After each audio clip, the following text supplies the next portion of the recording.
Welcome to the campus of North Idaho College and today's broadcast of the North Idaho College Public Forum. The crew is comprised of North Idaho College television students. Your moderator is North Idaho College political scientist Tony Stewart.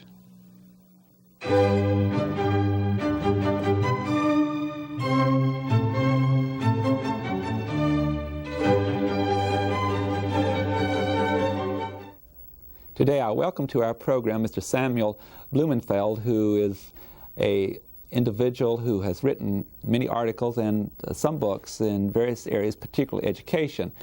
He has been advertised as an individual who is very critical of the public educational system, particularly in the United States.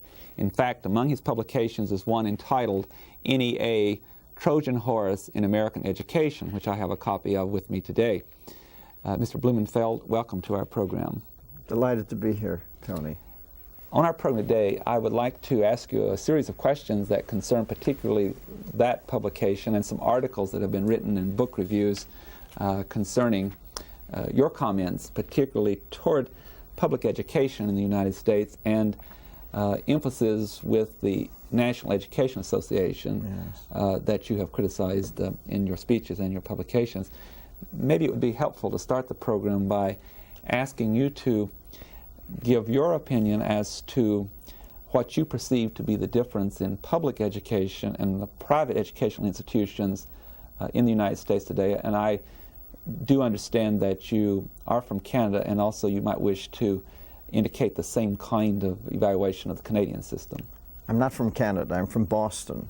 Were you born in Canada? No. Okay. I was born in New York. But in any case, the difference between public and private today, of course, is the amount of government supervision and control over education. The public schools are government schools, and so they reflect a great deal of what's going on in the government and of those people who control the government, whereas private schools are more inclined to merely be interested in educating children. They have no legislation to offer. They create no lobbies. They're strictly interested in educating the children, and if they succeed, then they stay in business. If they fail, they go out of business. But the public sector, the schools, succeed when they fail, because the government, the federal government, now puts billions of dollars into public education on the basis of the failures that they have. Compensatory education, for example, has had $42 billion pumped into the public schools since 1965, and of course the SAT scores have gone down. So the public school, in a sense, has an incentive to fail, because the more failure they have, the more money they get from the government, whereby the private sector, if they fail, they go out of business. So it's a very interesting but important difference between the two. May I pursue that one step further? Sure. In some parts of the United States, we have had some private schools that are religious in affiliation, and from those that I have interviewed that have been involved with some of those institutions, I'm thinking of traditionally some of the Catholic schools, for example, that were very successful in educating those children that went through the system, but they closed even with the quality of education that was being presented because of the financial problems. Yes. So would I be correct to say that you would take the position that all schools that fail are not because of the lack of quality of education, but could be for some other reasons? Yes, the private school depends upon itself for its resources, and they are completely, subject to the market and to market forces, and sometimes the particular constituency can't afford to pay the tuition fees.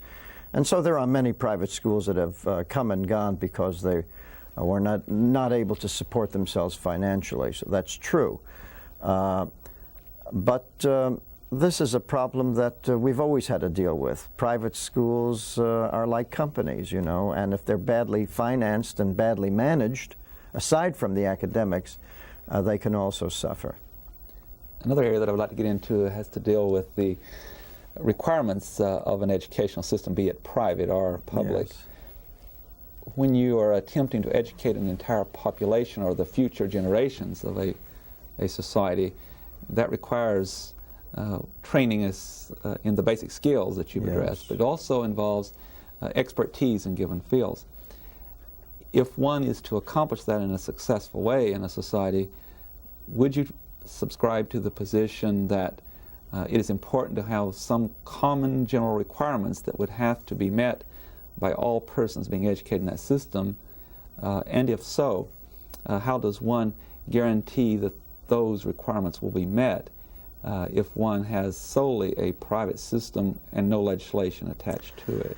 Well, that assumes that education should be conformist and uniform throughout the country. Why it should be, I don't know. I think that there are enough influences in our society to guarantee that most Americans come out of any school as an American, you see, basically because we've got television, which really is the great educator in this country, bad or good, for bad or good.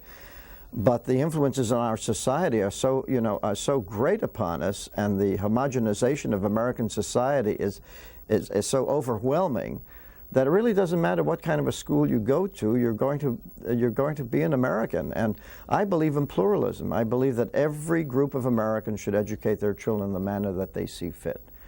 Christians should have Christian schools, Jews, Jewish schools, Muslims, their schools, and atheists, their schools. But what's happened today is that the public schools have become atheist schools.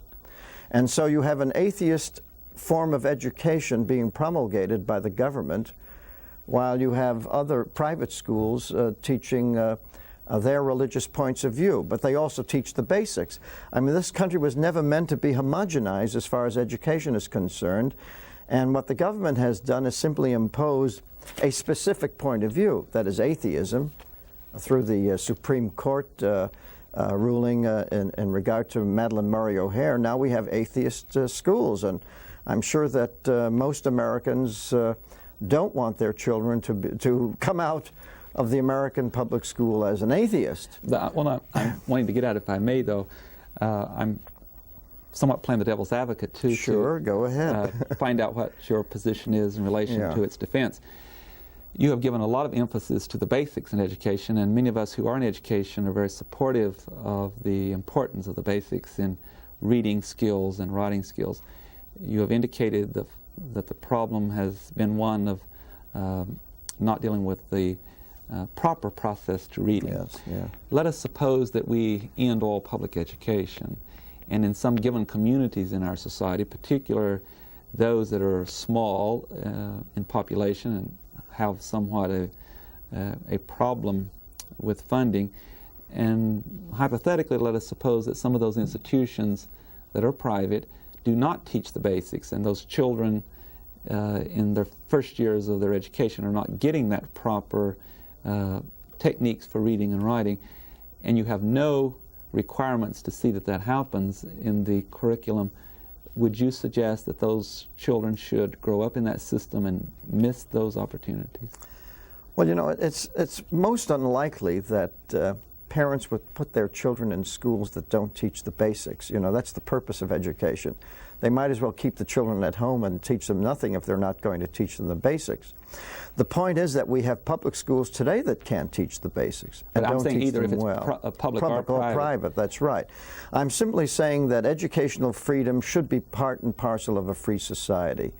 And we must take the risks that are involved with educational freedom. Yes, there are some children who will fall through the cracks, but today we have a highly regulated system in which at least 1/3 of the children in this country fall through the cracks. Then in those cases where there are some parents who don't follow what happens to their children in the school system of any kind, in those cases you would suggest that we take that chance or that risk? Yes, I believe that freedom is worth the risk, because freedom has a price. Freedom is, and you either have the choice of coercion or freedom, and I believe that parents have the unalienable right to educate their children without interference from the state.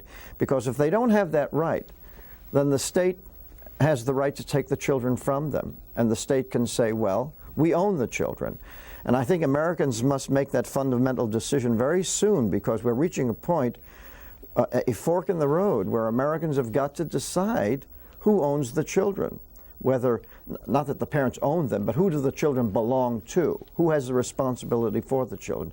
I believe it's the parents that have the responsibility, not the state, and I have confidence that the vast majority of parents will do well by their children, that they want them to be educated, that they want them to grow up well. As a matter of fact, we had that situation in this country before we had public education, and the parents were very responsible. You know, George Washington was educated at home by his parents, and he turned out pretty good. Well, we may get into that issue of what happened 100 and 200 and 300 years ago in relation to technical training today. But in relation to what you're saying concerning guidelines and removing of those, in this country in the last 5 to 10 years, we have become much more sensitive to children's problems in relation to being abused, physical abuse and sexual abuse and so forth. Right. The educational system, as the laws of the country, have some guidelines now in protective process. In fact, states have been very successful in recent years of drawing some of those guidelines. Would you advocate that since you, on the curriculum, do not want to set any guidelines, would you support for the private school system that there would be government guidelines in relation to protection of children in those areas, wherever that might happen, be it in the home or in the school? Well, everyone is subject to criminal law. I mean, a school, an individual, and if the schools or individuals or parents are doing anything that's criminal, they should be prosecuted. There's no problem there as long as that we understand what the laws are. If they're criminal procedures, that's something else. Or whether it's a desire to regulate, control, that's something else. Everyone should be protected from criminal abuse, whether it's a child from parents or employees by employers or husbands and wives, etc. Where police is necessary, I would assume that it would be included. But the point is that I don't want to see these laws being used as an excuse to interfere with family life, you know, so that if a child gets a spanking, you know, and goes to the police and says that's child abuse, and that falls under a certain kind of law that stipulates that you may not spank your children anymore, there you get into problems, you see. Now, what's happened in our society today is that the rise of abuse of children and the rise of this sort of thing is due, I believe, to the decline in religious morality and the morality in the schools, because our public schools can no longer teach religious morality, religious-based morality. And so you're getting a tremendous increase of all of these horrible practices by parents, you know, this sexual and child abuse. And I believe that that's partly due because of the decline of basic biblical moral teachings in the schools. And that can only be repaired by the government getting out of the school business so that schools can then begin to perform their function as moral teachers. There's literature on the market also that indicates that some of the shortage in the teaching of moral values can be directed at the home. It's become more difficult for families, both parents work, etc. Would you attempt to blame all the problems as you see them upon the school system, or would you also lay some of the blame in the family? Well, you can't blame, of course, everything on the schools, but you must also realize that most of the parents today went to public schools, and most of the parents had their religious beliefs undermined by public school education. I had mine undermined when I went through City College in New York. I came out as an atheist and a socialist. But then it took a number of years before I realized that I had been seduced into this form of thinking. And that goes on all the time. So it's you know, what came first, the chicken or the egg? What comes first, the education, the decline of education, or the decline of the family? I think the telling point is this. There are parents now who want to educate their children at home, who want to devote their attention to the children, and yet the NEA and the school establishment, the education establishment, is trying to block their way, is becoming an obstruction to this, so that obviously they're not really interested in building strong, morally solid families. They're obviously interested in controlling children. And so you have to ask yourself, what are the motives behind the present moves to control home education, for example. Appreciate your being willing to answer the questions that I'm asking. Yes. From somewhat the viewpoint of cross-examination, just to Sure. let you indicate what you believe. When you mentioned the fact that you felt that some of the juvenile delinquency, or I'm using that term, Yeah. or crime, Yeah. could be contributed to a change in the teachings of the public school system, then I would assume that there should be some kind of statistics to support the fact that those who are educated in this country, and they are a significant number and always Sure. have been in private schools, we could safely assume that if it was a problem with the educational system, that those educated in the private institutions should have a better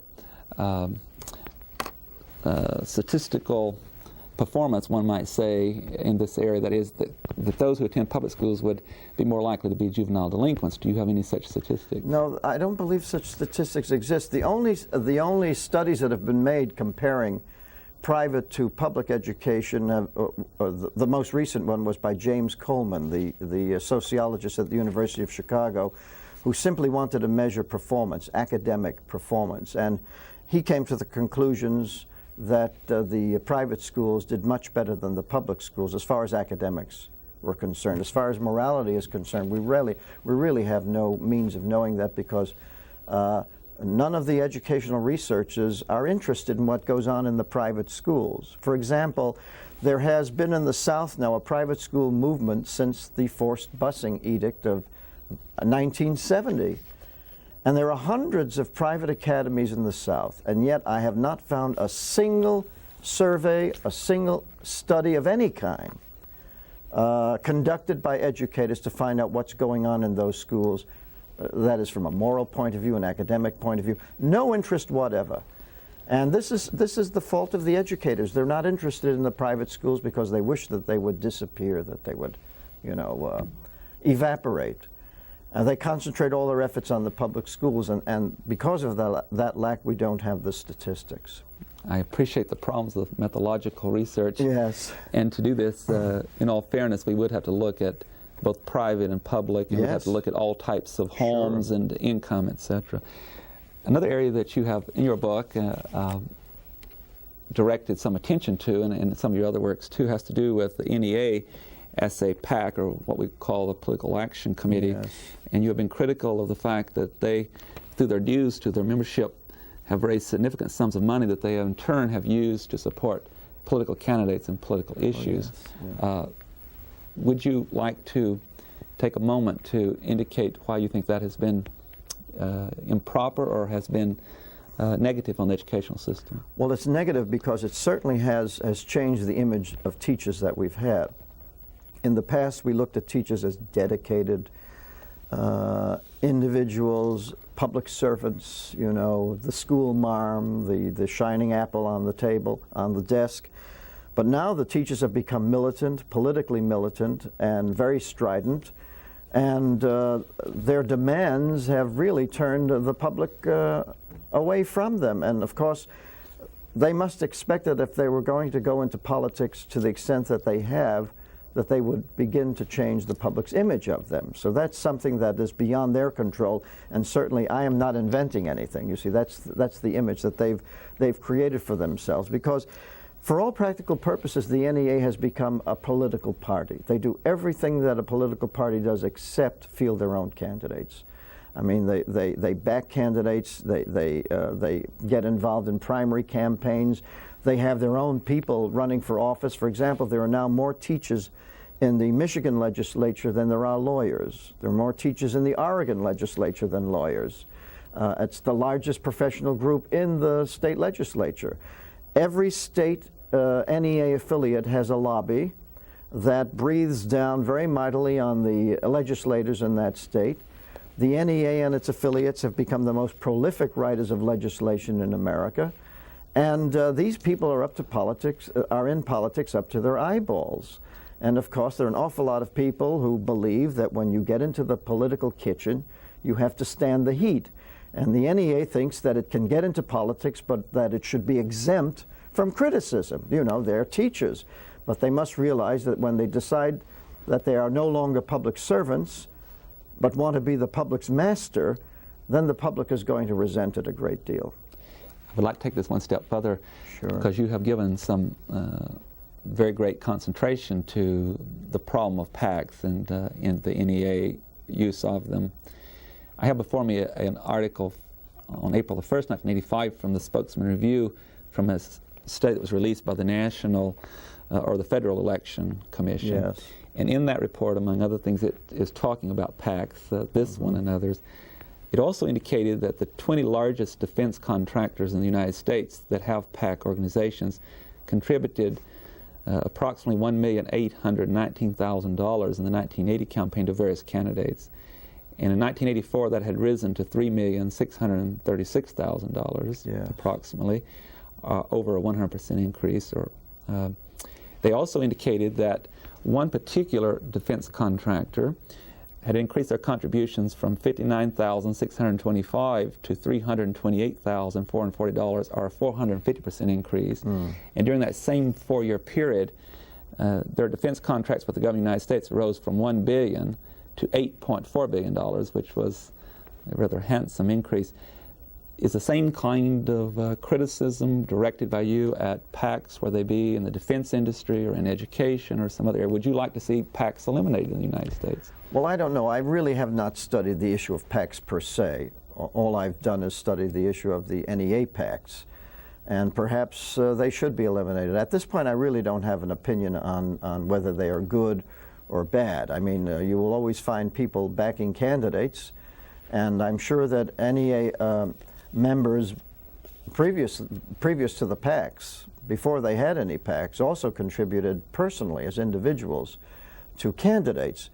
But I think the problem with the NEA is that it has such high visibility, and that also it is so active. They're more than just the PACs. You have active teachers, activists, who go to the conventions, who back candidates, who man phone banks, who hand out leaflets, who do much more than simply give money. Now, I'm sure that these executives in these companies that contribute to the various campaigns through their PACs and their in order to perhaps help their defense contracts, I'm sure that they don't bother then to get on picket lines or to hand out leaflets. They're just doing it the easy way. But the NEA is much more visible, and also it has a political and a social agenda which the other PACs don't seem to have. All they want to do is give money to a candidate, hoping that the candidate will vote in their favor.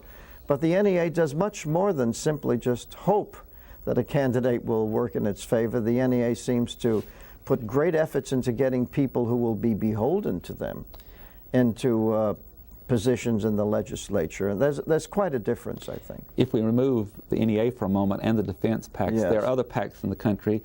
The PACs have been very strong since 1978 in each Yes. election, and it started with PACs from the right, and they were very, very successful in 1978 and 1980. Then the left learned from the right, and in 1982 and 1984, the left has also become very active with PACs. So I'm just asking a question of what I would interpret to be fairness, and that would be that if we are going to have PACs, and they're going to come from different ideological groups, and both the right and the left take Yes. ideological positions on many issues. Sure. Either it should be for both or it should not be at all. Would you agree with that thesis? Oh yes, I mean you have to be fair across the board. Either you have PACs for both sides or for none. I have no quarrel with that. That's no big problem with me. One final thing, we'll move on to another thing. Okay. The U.S. Supreme Court recently dealt with this issue in which they indicated that all PACs from different groups are constitutional, and to deny them this right is deny them free speech. So I guess they will be with us for some time in the future. Yes, yes. I would like to give you the opportunity to talk about something rather than just the political issues and all of that. You have in great detail explained your approach to what you advocate for the basics, particular reading. Yes. And I would like to give you the opportunity on the program to tell our viewers what you think we should do to teach reading. I know you gave a very interesting example of your mother and how you Yes. worked with this. Would you like to do that? Well, you know, what's happened in this country is that in the 1930s we changed the way reading was taught from the alphabetic phonics method to the look-say method. And the look-say method teaches children to read English as if it were Chinese, you know, to look at whole words without having much knowledge of the alphabet and the sounds the letters stand for. And when I started, when I first became interested in the reading problem in 1963, when Watson Washburn created the Reading Reform Foundation and asked me to become a member of the National Advisory Board, and I knew very little about the reading problem at the time. And when he explained to me that they were teaching children to read English as if it were Chinese, I thought to myself, you know, what kind of ridiculous way of teaching is that? And so then I read Rudolf Flesch's book, the book he wrote in 1955, Why Johnny Can't Read. And there it was explained very candidly that the reason why children were having so much trouble learning to read in America, the reason why we were having this epidemic of dyslexia, was because the teaching methods had been changed from the alphabetic phonics method, which is the proper method for teaching a child to read an alphabetic writing system, to the look-say whole word method, which is totally inappropriate. Well, I then studied the matter further. I wrote a book called The New Illiterates, in which I analyzed the Dick and Jane readers and came to the conclusion that these readers would cause dyslexia. They would cause the symptoms of dyslexia. Any child subjected to them would become, in one form or another, dyslexic. And that this was a form of educational malpractice and that it should be eliminated from our schools. But of course, you know, after Rudolf Flesch wrote his book in 1955, the educators denounced him. They vilified him. They criticized him. And they said he didn't know what he was talking about. And then they organized the International Reading Association, which has become the citadel of the look-say method, the whole word method.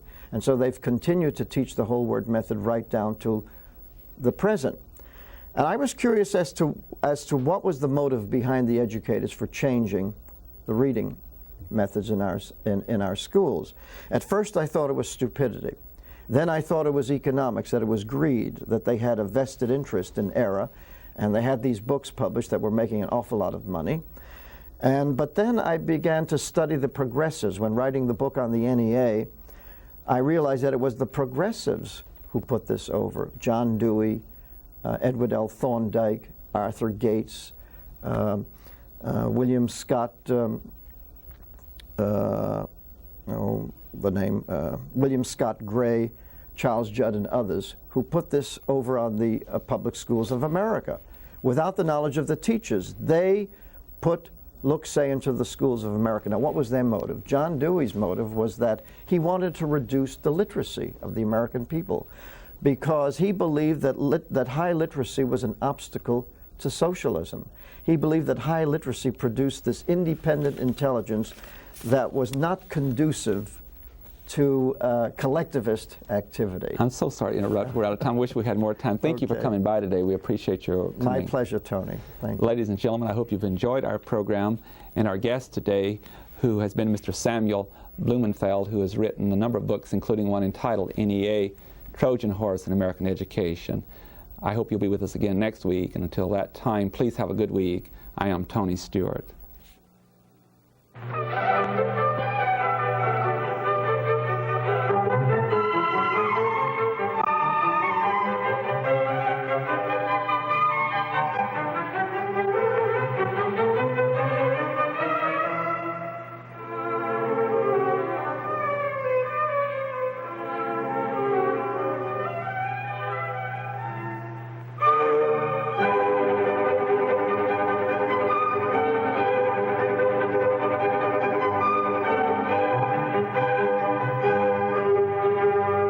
The North Idaho College Public Forum can be seen at this same time each week over this station.